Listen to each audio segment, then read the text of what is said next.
Hola, ¿qué tal? Paz y bien, les habla el Padre Rubén Francisco Bellante de la Argentina, de la diócesis de Venado Tuerto, en el sur de Santa Fe. Queremos iniciar hoy una especie de catequesis para descubrir mejor la historia, la espiritualidad de la liturgia eucarística, de la misa, sus partes, sus ritos, los elementos que se usan, el misal, el leccionario, el sentido que tiene el cáliz, la patena, la vinajera, el altar, el ambón, en fin. Yo creo que es importante hacer una espiritualidad de la misa, de la Eucaristía. Y es muy importante también descubrir cómo se inicia este acto cultual que es culmen y fuente en la vida de todo cristiano, de todo bautizado, y que celebramos ciertamente en el Día del Señor, ya que el tercer mandamiento dice santificar la fiesta, y la fiesta por excelencia es el domingo, Día del Señor. Justamente la palabra domino significa eso, Señor. Así que el domingo se santifica participando de la Eucaristía, ya sea el sábado a la tarde, en las vísperas, o el domingo a la mañana, o el domingo a la tarde. El domingo es el día de reposo que dice el Génesis, ¿no? El último día de la semana, que Dios descansó e invita a toda la creación, al ser humano, al hombre también a descansar, a reposar. El domingo es un día para santificar la vida, para glorificar a Dios, a través de la Eucaristía, escuchando la palabra, participando del pan de la Eucaristía, de la única comida, de la Eucaristía, del pan de vida, también reposando físicamente, intelectualmente, compartiendo con la familia, con amigos. Ese es el domingo que de alguna manera nos anticipa el domingo eterno, en la casa del Padre, en la vida eterna. Qué lindo llegar cantando a tu casa, Padre Dios, y hermanados en el canto comenzar nuestra oración. Darte gracias y alabanzas, pedirte ayuda y perdón. Qué lindo llegar cantando a tu casa, Padre Dios. Uno se pregunta, entonces, ¿cómo vivimos la misa? La misa, palabra que en realidad no es correcta. Es mucho más correcto decir, vamos a participar de la Eucaristía, vamos a tomar parte de la Eucaristía, porque la palabra Eucaristía significa acción de gracias. Es la acción de gracias que todo el pueblo de Dios le da a través de Jesús, sumo y eterno sacerdote, al Padre Dios Creador.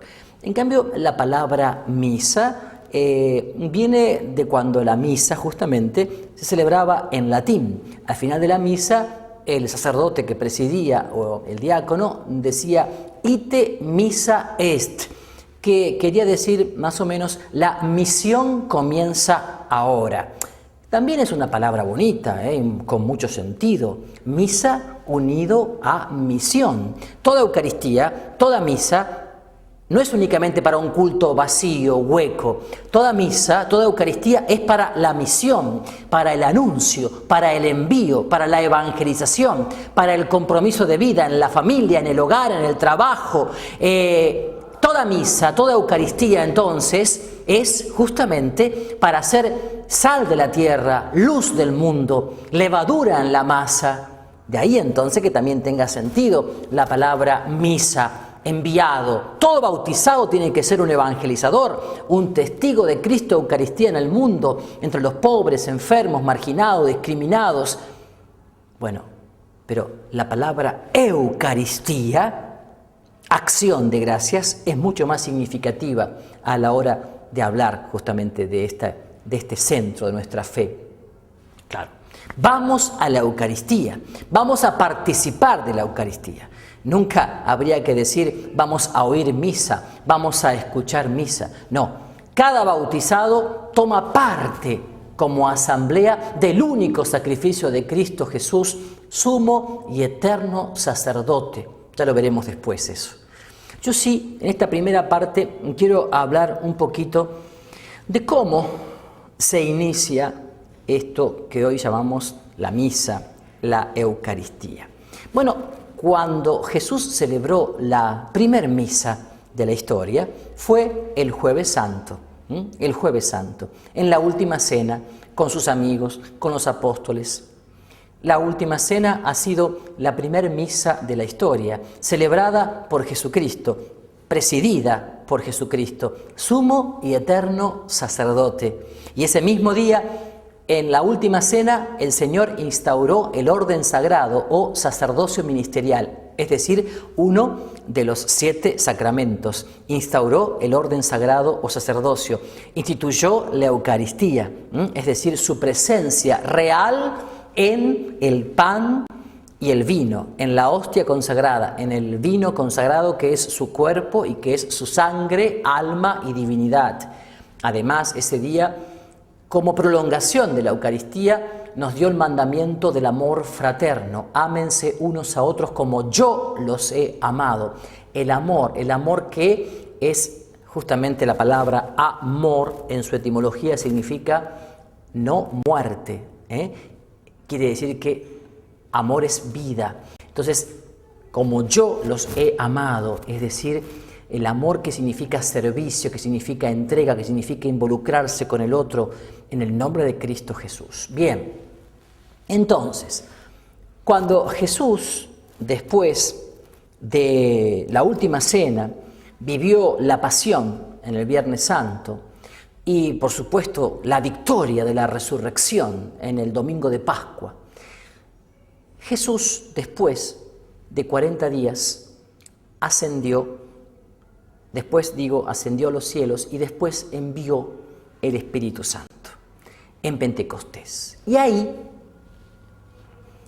50 días después de la Pascua, cuando los apóstoles, llenos de temor, de miedo, escondidos, refugiados, reciben la fuerza del Espíritu Santo, entonces allí ellos, ya dejando atrás el miedo, el temor, comienzan a ser testigos de Cristo resucitado, del Maestro resucitado. Y entonces ellos, a pesar de la persecución que comienza ahí en Jerusalén, comienzan a preguntarse, ¿y cómo hacer presente? ¿Cómo hacer presente entonces a Jesús? ¿Cómo hacer lo que Él nos dijo en el Jueves Santo? Hagan esto en conmemoración mía. Y así es que comienzan a reunirse. La palabra eclesía, iglesia, significa eso, asamblea. Comienzan a reunirse.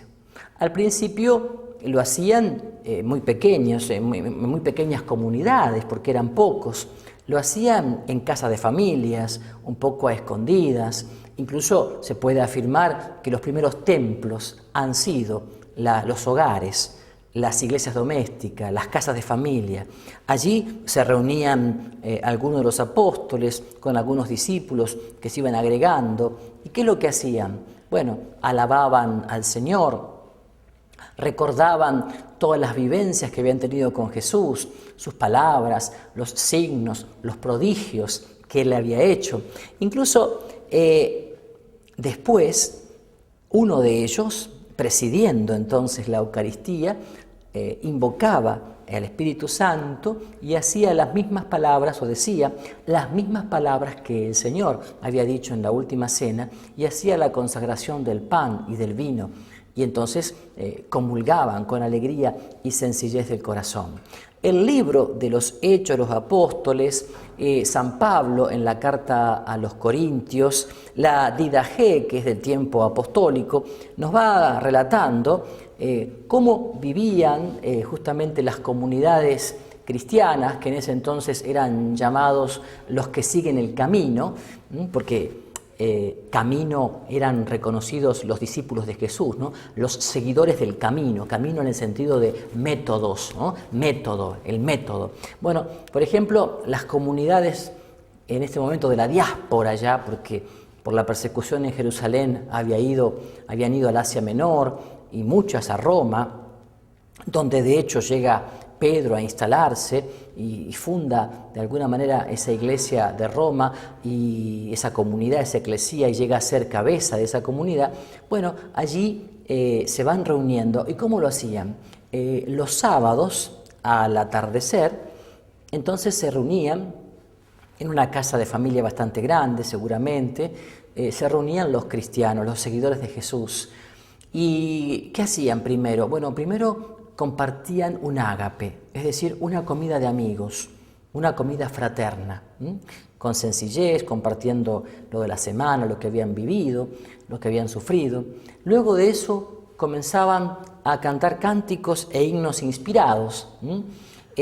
Alguno de ellos leía seguramente algún trozo de algún profeta, sobre todo de Isaías, y lo comentaba. Seguían después otros cánticos inspirados, venían las oraciones de intercesión, venían después algún testigo ocular de los hechos de Jesús que relataba algún episodio de alguna predicación de Jesús o de algún signo, algún milagro, lo comentaba. Venían también otros que daban testimonios de la acción de Jesús en sus vidas, cómo habían sido transformados, sanados y liberados por Él. Venían después himnos, cánticos y salmos todavía inspirados, con mucha alabanza, y cuando amanecía el domingo, cuando salía el sol, allí se celebraba la fractio panis,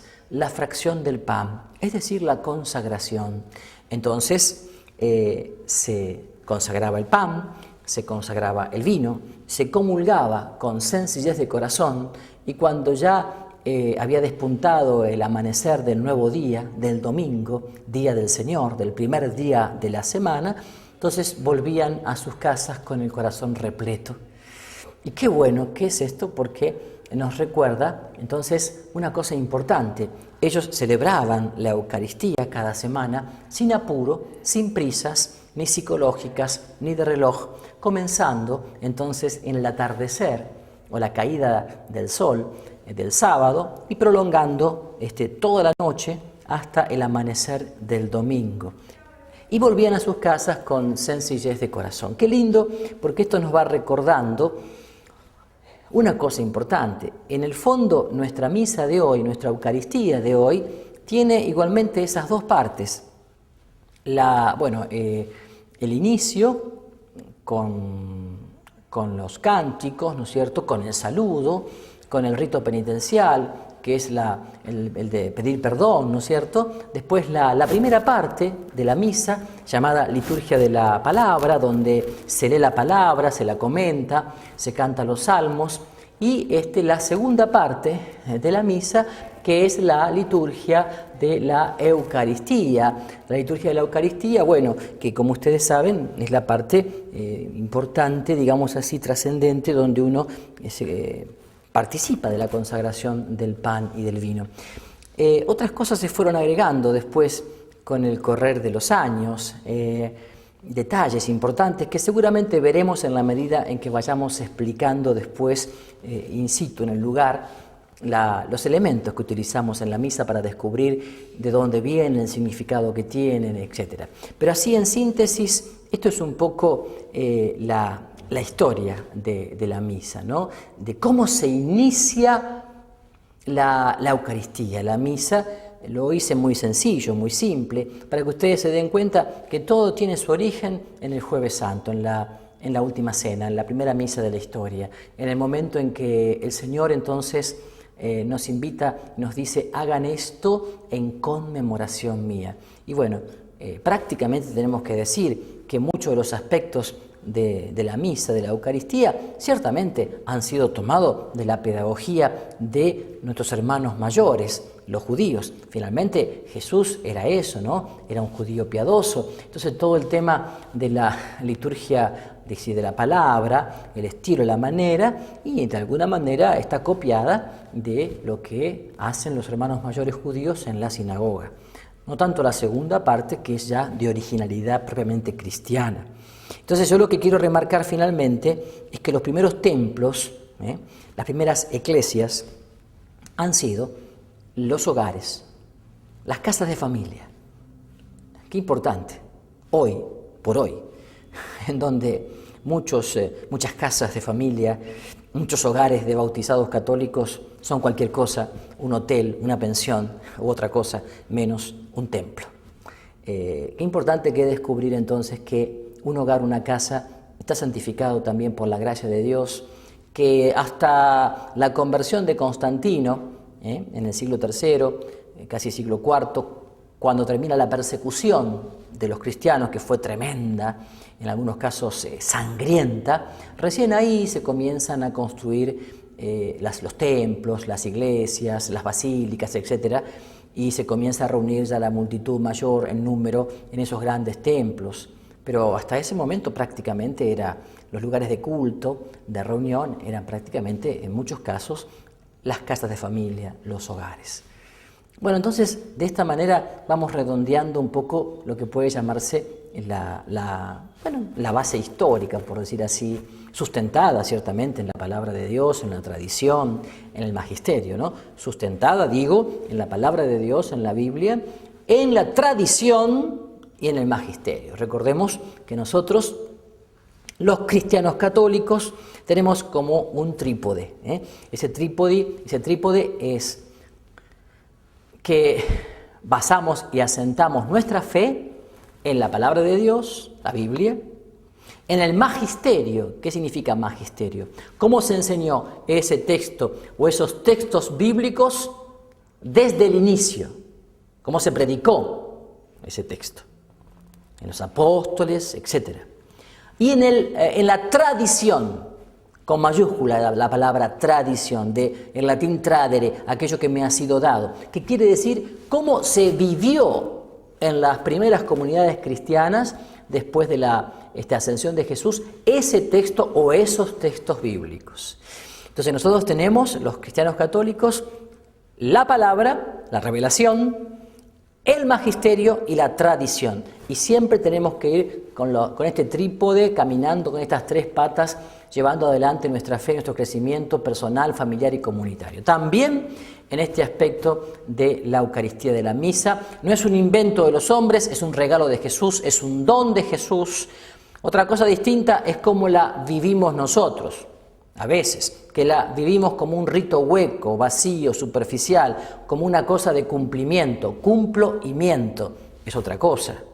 Otra cosa es cómo muchos bautizados católicos han encarado la misa como una especie de devoción, como una especie de costumbre, como una especie de tradición pero con minúscula, como una especie de folclore, como una especie de agregado, de frutilla del postre, de las bodas de plata, bodas de oro, casamiento, bautismo, etc. Pero no como culmen y fuente de la vida cristiana, de todo el ser y quehacer de todo bautizado. Eso es otra cosa. Por eso, estos programas intentan ir descubriendo en profundidad toda la riqueza que tiene la Eucaristía, toda la riqueza que tiene entonces este regalo que el Señor nos ha hecho. Entonces ahora, después de esta parte, vamos a pasar a otra que nos va a ayudar a descubrir el ámbito donde celebramos hoy la misa, la Eucaristía, que puede ser una capilla, que puede ser un templo parroquial, que puede ser una iglesia catedral, que la iglesia catedral no quiere decir que sea un templo espectacular. Se llama iglesia catedral porque es la cátedra de donde enseña el obispo u arzobispo de la diócesis u arquidiócesis. Entonces, eso es un templo llamado catedralicio. También hay basílicas menores o basílicas mayores. Las basílicas son templos, a veces bastante amplios y bonitos, que por una situación de tradición histórica, de importancia histórica, de antigüedad o también de una fuerte devoción arraigada en el pueblo cristiano, el sumo pontífice, el Papa, la ha nombrado basílica menor o basílica mayor, según los casos. Generalmente son basílicas menores. Y bueno, ¿cómo se nota eso? Porque generalmente dentro de lo que es el presbiterio tienen como una especie de sombrilla que cuando está presidiendo la misa el obispo o arzobispo del lugar está abierta y si no está cerrada. Bueno, son diferentes denominaciones que se ha dado a los templos. Recordemos siempre que los templos tienen su importancia. Es cierto que los templos son hechos de piedras, de ladrillos, y que el verdadero templo de Dios es cada bautizado, cada cristiano, la dignidad que tiene cada persona como hijo de Dios, como hija de Dios, cada bautizado. Es verdad que uno podría celebrar la misa en medio del gran templo que es la naturaleza, debajo del cielo, debajo de los árboles. Eso es bien, es cierto. A los templos hay que darles su importancia, su trascendencia, es cierto, pero tampoco los templos no son museos para visitar, para ver los vitrales, los cuadros, las imágenes, sacar foto y filmar, como lamentablemente pasa ahora.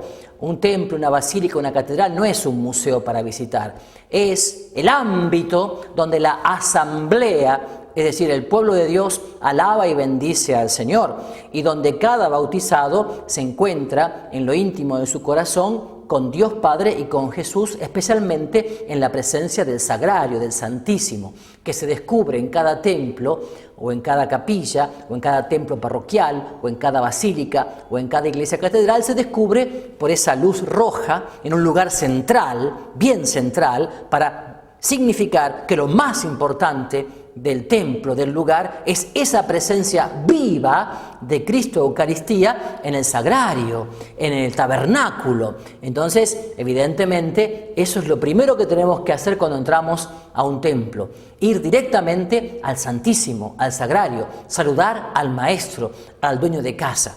Hay mucha gente que se detiene en la imagen de la Virgen María, de San Roque, San Expedito, San Antonio, qué sé yo qué, y no descubre el centro de la fe, el culmen, la fuente, el manantial, que es Cristo Eucaristía presente y vivo en el sagrario. Y por eso después algunos hermanos separados, protestantes, dicen que nosotros adoramos imágenes, etcétera, etcétera. No es así. Simplemente las imágenes que están presentes en algunos de nuestros templos católicos son realmente obras de arte, y algunas realmente de una inspiración magnífica, y que son obras de arte que nos recuerdan la presencia espiritual de la Madre de Jesús o de algún testigo de la fe como San Ignacio, San Antonio, San Juan Bosco, etc.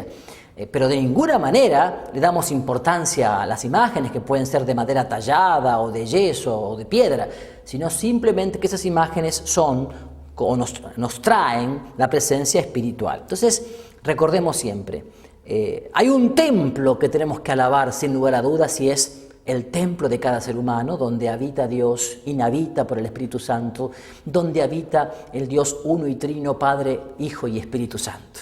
Los otros templos que con gran esfuerzo las comunidades han levantado en barrios pobres o en el centro de las ciudades, o en pueblitos perdidos, capillas de piedra, de madera, de ladrillo, esos son lugares de culto que el pueblo de Dios quiere mucho. ¿Por qué? Y porque generalmente han sido esfuerzo del trabajo, del esfuerzo de años, de la comunidad que ha levantado un lugar para cobijarse del frío, del calor, del sol, de la lluvia, para alabar y bendecir a su Señor y darle gracias. Ese es el sentido del templo material.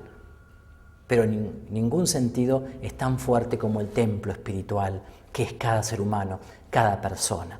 Cuando tenemos claro esto, lo tenemos claro todo. Por eso lo que viene ahora es ciertamente la explicación de un montón de medios humanos que necesitamos para alabar, dar gloria a nuestro Dios. Es lo que se llama liturgia.